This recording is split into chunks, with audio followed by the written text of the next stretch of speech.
Good afternoon. This is a news update on Dominion Television, Ibadan. I am Osayanoma Saba. President Bola Ahmed Tinubu has approved automatic employment for 200 outstanding National Youth Service Corps members into the Federal Civil Service. The president also approved the payment of 250,000 naira cash to them in recognition of their exceptional service to the nation between 2020 and 2023. He also announced postgraduate scholarships for all honorees, including 10 physically challenged ex-corps members who sustained injuries during their service year and were likewise granted federal jobs. Similarly, the Minister of Education, Dr. Tunji Alausa, has said that the federal government is committed to ending the era of strikes in Nigerian tertiary institutions, promising improved engagement and fulfillment of agreements with academic unions. Alausa gave the assurance during an interview with newsmen, saying President Bola Tinubu had issued a firm directive to prevent further disruptions in tertiary education. He emphasized the need for better relations with unions and for the government to demonstrate sincerity. The chairman of the House of Representatives Committee on Women Affairs and Social Development, Kafilat Ogbara, has called on Nigerians to support a bill seeking to create 182 additional legislative seats exclusively for women in Nigeria. Ogbara, who represents Kusho Federal Constituency, Lagos State, made the call while briefing newsmen in Abuja. According to her, the poor representation of women in elective positions, despite their huge number, does not align with the country's claim of inclusive governance. Moving on, the United States Embassy in Nigeria has said that Nigerian governors are extravagant in spending public funds. The embassy stated this while sharing a report via its official X handle. The U.S. Embassy shared the link to the report alongside quotes from transparency and accountability advocacy groups. The report revealed how governors lavish billions on buildings or renovating government houses in the midst of the prevailing economic hardship that is plaguing the common man in the country.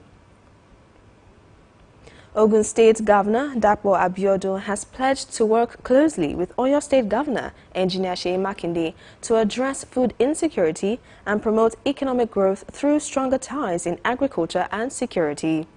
Speaking to newsmen after a closed-door meeting in Ibadan, Governor Abiodun highlighted the historical connection between both states and the need for regional cooperation. The governors emphasized the importance of food security and ongoing agricultural progress in their states. They also discussed strengthening the Amotekun Corps to boost regional security across the southwest. On the foreign scene, a deadly assault on the military base in Dago, northern Burkina Faso, has left around 50 soldiers dead. It was reported that about 100 militants stormed the base, killing troops before looting and setting it ablaze. As of the time of filing this report, the military has yet to release an official statement regarding the attack. Similarly, at least 6 people have been killed in clashes between South Sudan and Uganda near their shared border, where competing claims over the poorly defined boundary often flare into small-scale fighting.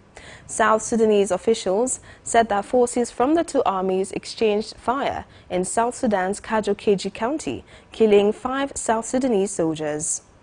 Ugandan Army spokesperson Felix Kulagie said SSPDF soldiers had strayed into Uganda's West Nile region and refused to leave, leading to the firefight in which at least 1 Ugandan soldier died.